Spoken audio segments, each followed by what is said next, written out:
প্রথমে বিশেষ বিশেষ খবর। প্রবল সামুদ্রিক ঘূর্ণিঝড় রেমাল গতরাতে সাগরদ্বীপ ও বাংলাদেশের খেপুপাড়ার মধ্য দিয়ে উপকূল অতিক্রম করেছে। দক্ষিণবঙ্গের সব জেলাতেই ঝোড়ো হাওয়ার সঙ্গে চলছে ভারী বৃষ্টি। দুর্যোগজনিত কারণে একজনের মৃত্যু হয়েছে। প্রধানমন্ত্রী ঘূর্ণিঝড় মোকাবিলায় উচ্চ পর্যায়ের বৈঠক করেছেন। সতর্ক করা হয়েছে বন্দর, রেল এবং মহাসড়ক বিভাগকেও। লোকসভা সপ্তম তথা শেষ দফার নির্বাচনে জোরদার প্রচার চলছে। এই দফায় 57টি আসনে ভোট নেওয়া হবে 1 জুন। গুজরাটের রাজকোটে অগ্নিকাণ্ডের ঘটনায় টিআরপি গেম জোনের মালিক সহ 6 জনের বিরুদ্ধে অনিচ্ছাকৃত খুনের মামলা রুজু করা হয়েছে। হামাস জঙ্গিরা ইসরায়েলের রাজধানী তেল আবিবে রকেট হামলা চালিয়েছে। কলকাতা নাইট রাইডার্স আইপিএল ক্রিকেটে চ্যাম্পিয়ন হয়েছে। আসছে বিস্তারিত খবরে। প্রবল সামুদ্রিক ঘূর্ণিঝড় রিমাল গতরাতে পশ্চিমবঙ্গের সাগরদ্বীপ এবং বাংলাদেশের খেপুপাড়ার মধ্যে দিয়ে উপকূল অতিক্রম করেছে। বাতাসের গতিবেগ ছিল ঘন্টায় 110 থেকে 120 কিলোমিটার। সর্বোচ্চ গতিবেগ পৌঁছয় ঘন্টায় 135 কিলোমিটারে। সেটি আরও উত্তর উত্তর পশ্চিমমুখী হয়ে আজ সকাল নাগাদ ঘূর্ণিঝড়ে পরিণত হবে। পরবর্তী অবস্থায় সেটি আরও শক্তি হারাবে। বাতাসের গতিবেগ কমে দাঁড়াবে ঘন্টায় 70 কিলোমিটার। আলিপুর আবহাওয়া দপ্তর জানিয়েছে রাত 12:30 নাগাদ রেমালের ল্যান্ডফল শেষ হয়েছে। এদিকে আবহাওয়া দপ্তর জানিয়েছে রেমালের প্রভাবে উত্তর এবং দক্ষিণবঙ্গের প্রায় সবকটি জেলাতেই ভারী বৃষ্টির সম্ভাবনা রয়েছে। দক্ষিণবঙ্গের নদিয়া এবং মুর্শিদাবাদে আজ সকাল থেকেই অতি ভারী বৃষ্টি শুরু হয়েছে। নদিয়ার জেলা সদর কৃষ্ণনগরের বিভিন্ন স্থান বিদ্যুৎহীন। এছাড়া ভারী থেকে অত্যন্ত ভারী বৃষ্টির সম্ভাবনা রয়েছে বীরভূম, পূর্ব বর্ধমান, হুগলি, 2 চব্বিশ পরগনা, কলকাতা এবং হাওড়াতে। দক্ষিণবঙ্গের বাকি জেলাগুলিতেও ভারী বৃষ্টির সতর্কতা জারি করেছে আবহাওয়া দপ্তর। এর পাশাপাশি আজও দক্ষিণবঙ্গ জুড়ে জোরালো ঝোড়ো হাওয়া বয়ে যাওয়ার সম্ভাবনা রয়েছে। নদিয়া এবং মুর্শিদাবাদে ঝোড়ো হাওয়ার গতি ঘন্টায় 50 থেকে 60 কিলোমিটার হতে পারে, যা বাড়তে পারে ঘন্টায় 70 কিলোমিটার পর্যন্ত। এছাড়া কলকাতা, হাওড়া, হুগলি, 2 চব্বিশ পরগনা সহ দক্ষিণবঙ্গের বাকি জেলাগুলিতেও জোরালো ঝোড়ো হাওয়া বইবে বলে সতর্ক করেছে আবহাওয়া দপ্তর। এদিকে কলকাতা সহ দক্ষিণবঙ্গের সব জেলাতেই ভারী বৃষ্টি শুরু হয়েছে। কলকাতায় অনেক রাস্তায় জল জমে গেছে, বহু গাছ উপড়ে পড়েছে। এন্টালির বিবি বাগানে বাড়ির কার্নিশ ভেঙে একজন প্রাণ হারিয়েছেন। রাস্তাঘাট পরিষ্কার করতে কর্পোরেশন যুদ্ধকালীন তৎপরতায় কাজ করছে বলে জানিয়েছেন মেয়র ফিরাদ হাকিম। উত্তর চব্বিশ পরগনা, হাসনাবাদ এবং হিঙ্গলগঞ্জে অতি ভারী বৃষ্টি চলছে। হাওয়ার গতিবেগ ঘন্টায় 70 থেকে 80 কিলোমিটার। অনেক জায়গায় মাটির বাড়ি ভেঙে পড়েছে। রেল লাইনে গাছ পড়ে যাওয়ায় ব্যাহত হচ্ছে রেল পরিষেবা। প্রধানমন্ত্রী নরেন্দ্র মোদী গতকাল ঘূর্ণিঝড় মোকাবিলায় এক উচ্চ পর্যায়ের বৈঠক করেছেন। জাতীয় বিপর্যয় ব্যবস্থাপন কমিটি পশ্চিমবঙ্গ সরকারের সঙ্গে যোগাযোগ রেখে চলেছে। প্রায় 1 লক্ষ মানুষকে নিরাপদ স্থানে সরিয়ে নিয়ে যাওয়া হয়েছে। এনডিআরএফ এর 12টি দল পশ্চিমবঙ্গে মোতায়েন রয়েছে। ভারতীয় উপকূলরক্ষী বাহিনীও প্রস্তুত রয়েছে। প্রধানমন্ত্রী ঘূর্ণিঝড় পরিস্থিতি পর্যালোচনা করতে স্বরাষ্ট্র দপ্তরকে নির্দেশ দিয়েছেন। একই সঙ্গে তিনি বন্দর, রেল এবং মহাসড়ক বিভাগকে উদ্ভূত পরিস্থিতির মোকাবিলায় সতর্ক থাকতে বলেছেন।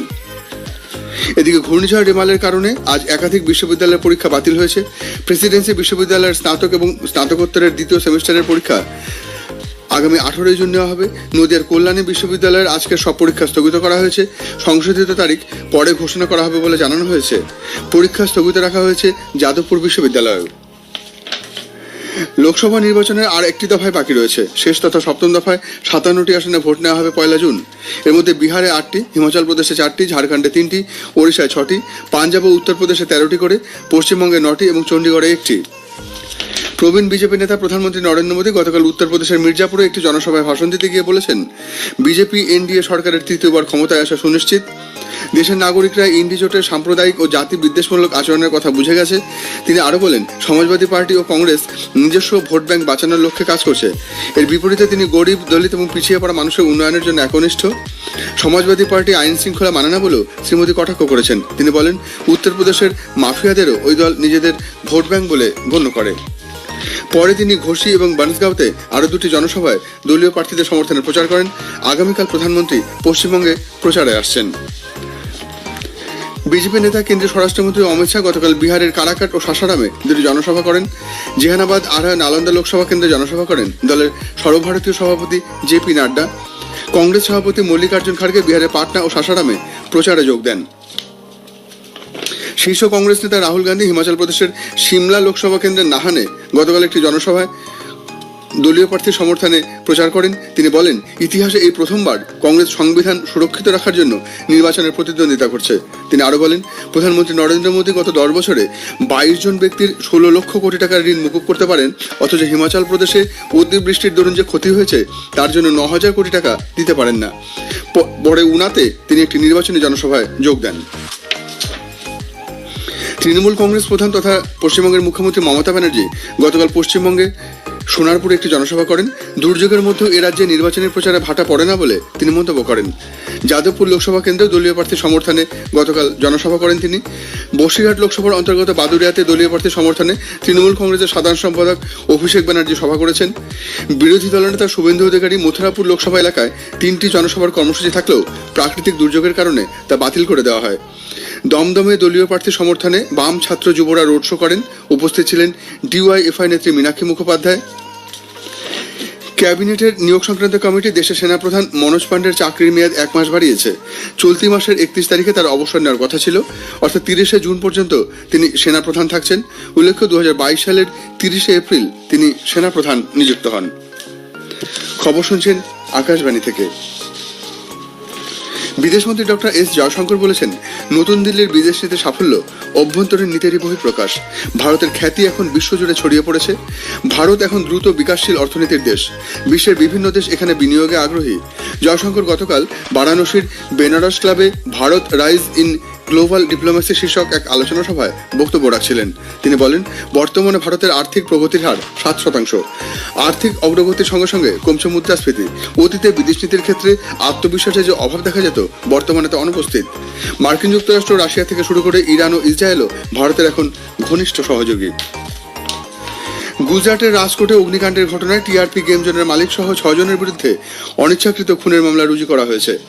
রাজকোটের সিটি পুলিশ কমিশনার আর ভার্গব জানিয়েছেন, গেম জোনের মালিক যুবরাজ সিং সোলাঙ্কি সহ 2 জনকে ইতিমধ্যে গ্রেপ্তার করা হয়েছে। উল্লেখ্য, টিআরপি গেম জোনের অগ্নিকাণ্ডে 28 জন প্রাণ হারিয়েছেন এবং 8 জন আহত হয়েছেন। গুজরাট হাইকোর্ট এ ব্যাপারে স্বতঃপ্রণোদিত মামলা দায়ের করেছে। আজ মামলার শুনানি। হামাস জঙ্গিরা ইসরায়েলের রাজধানী তেল আবিবে রকেট হামলা চালিয়েছে। ইসরায়েলের সেনাবাহিনী সূত্রে জানা গেছে, দক্ষিণ গাজার রাফা অঞ্চল থেকে এই রকেটগুলি ছোড়া হয়, তবে বেশিরভাগ রকেটকেই আকাশে নষ্ট করে দেওয়া হয়েছে। কোনো হতাহতের খবর নেই। রাফা অঞ্চলে ইসরায়েল সেনা অভিযান শুরু করার পর হামাস এই প্রথম আক্রমণ করল। আগামী সপ্তাহে শান্তি আলোচনা শুরু হওয়ার কথা। তার মধ্যে এই আক্রমণ শান্তি আলোচনার প্রভাব ফেলতে পারে বলে বিশেষজ্ঞদের অভিমত। নেপালি কংগ্রেস সমবায় তহবিলের অর্থ তছরূপে স্বরাষ্ট্রমন্ত্রী রবি লামিছানের ভূমিকা নিয়ে তদন্তের দাবিতে জোরদার আন্দোলন শুরু করেছে। তারা এই ব্যাপারে সংসদীয় তদন্ত কমিটি গঠন করারও দাবি জানিয়েছে।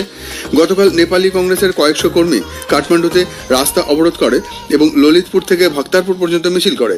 নেপালি কংগ্রেসের ছাত্র ও মহিলা শাখা স্বরাষ্ট্রমন্ত্রীর পদত্যাগের দাবিতে কাঠমান্ডুর বেশ কয়েকটি রাস্তা অবরোধ করে। উল্লেখ্য, স্বরাষ্ট্রমন্ত্রী লামিছানে গোর্খা মিডিয়ার ম্যানেজিং ডিরেক্টর থাকাকালীন এই অর্থ তছরূপের ঘটনা ঘটে বলে অভিযোগ। ইউক্রেনের রাষ্ট্রপতি ভ্লাদিমির জেলেনস্কি সুইজারল্যান্ডে আয়োজিত শান্তি বৈঠকে যোগদানের জন্য মার্কিন রাষ্ট্রপতি জো বাইডেন এবং চীনের রাষ্ট্রপতি শি জিনপিংকে অনুরোধ করেছেন। আগামী মাসের 15 এবং 16 তারিখে এই বৈঠক অনুষ্ঠিত হবে। এক সোশ্যাল মিডিয়া পোস্টে জেলেনস্কি বলেছেন, 80টির বেশি দেশ এই সম্মেলনে অংশ নেবে, কিন্তু মার্কিন রাষ্ট্রপতি এবং চীনের রাষ্ট্রপতি এই সম্মেলনে যোগদানের সম্মতি জানাননি। উল্লেখ্য, ইউক্রেনের শান্তি ফিরিয়ে আনতে সুইজারল্যান্ড এক সম্মেলনের আয়োজন করেছে। সম্মেলন সফল করতে 160টির বেশি দেশকে আমন্ত্রণ জানানো হয়েছে। তবে রাশিয়া আগেই জানিয়েছে, ইউক্রেনের এই সম্মেলনের তেমন কোনো গুরুত্ব নেই। কলকাতা নাইট রাইডার্স সপ্তদশ আইপিএল চ্যাম্পিয়ন হয়েছে। চেন্নাইয়ের এম এ চিদাম্বরম স্টেডিয়ামে আজ ফাইনালে গতকাল ফাইনালে নাইট রাইডার্স 8 উইকেটে সানরাইজার্স হায়দ্রাবাদকে হারিয়ে দেয়। জয়ের জন্য 114 রানের লক্ষ্য নিয়ে ব্যাট করতে নেমে কেকেআর সহজেই 10 ওভার 3 বলে 2 উইকেটে প্রয়োজনীয় রান তুলে নেয়। ভেঙ্কটেশ আয়ার 52 রানে অপরাজিত থাকেন। রহমতুল্লাহ গুরবাজ 39 রান করেন। সানরাইজার্স টসে জিতে ব্যাট করার সিদ্ধান্ত নেয়। 18 ওভার 3 বলে 113 রানে সকলে আউট হয়ে যায়। অধিনায়ক প্যাট কামিন্স করেন 24 রান। কেকেআরের পক্ষে আন্দ্রে রাসেল 3টি, মিচেল স্টার্ক, হর্ষিত রানা 2টি করে উইকেট নিয়েছেন। 3 ওভার বল করে 14 রান দিয়ে 2 উইকেট নিয়ে কলকাতার মিচেল স্টার্ক ম্যাচের সেরা হয়েছেন। গৌতম গম্ভীরের নেতৃত্বে কলকাতা নাইট রাইডার্স এর আগে 2012 ও 14 সালে চ্যাম্পিয়ন হয়েছিল। এবার দলের মেন্টর হিসেবে ট্রফি উঠল গম্ভীরের হাতে।